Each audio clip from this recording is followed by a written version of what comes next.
saxlayaq da əl-elə belə uşağımız da olacaqdır. Əl-elə belə başımızı saxlayaq. Olsa qohum, əqraba, dədədən nədən mən xeyir, dədəmdən zadından mən xeyir yoxdur. Onlar artıq mən silib, mən də onları. Onlar mən silməmişdi. Altdan mən yemək istəyirdi, o da olmadı. Dayan deyirəm.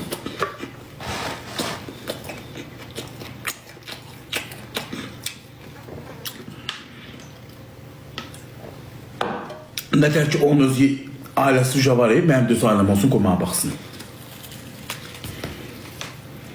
Bir dənə də qəşək qaynmamam olsun, qaynmamam. Yox, qaynmama deyirlər, nədir? Yox, qaynmama.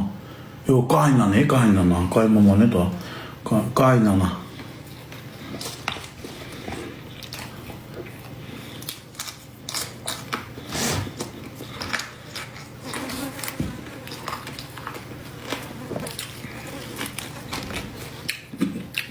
Yarpaq dolması.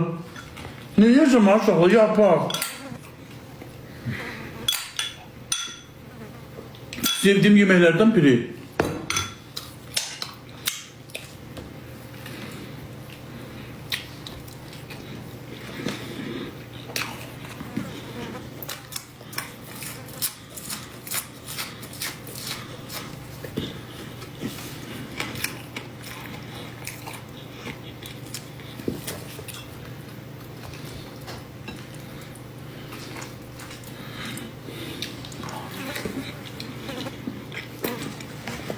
Sevmediğim yemek kerem dolmasıdır, boşdur, pitidir. Kısmen görürse pisi yiyeyim.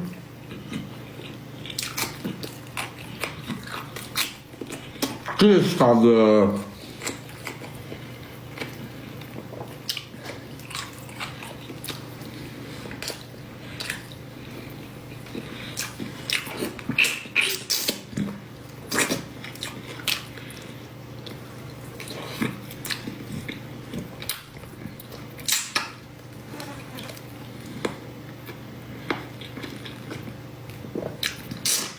En sevdiğim yemek çabaktı, bir de çopa sosu. Hündüş kabile.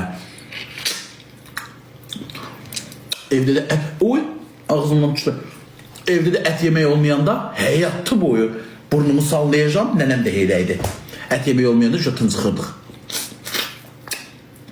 O bir yemekler qarnımıyla doyuzdumur.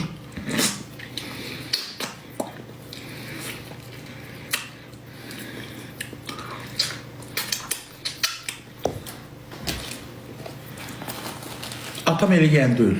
Qardaşım yeğendir. Gecə saat 4'te 5'te dursun yesin. Ama kökəlmir, bəxtəvər adamdır. Mən meyilli olduğum için ağzıma bir dənə baba bu loxmanı qoyum, şişməyə doğru getirəm. Çünki oxşamışam. Çünki oxşamışam.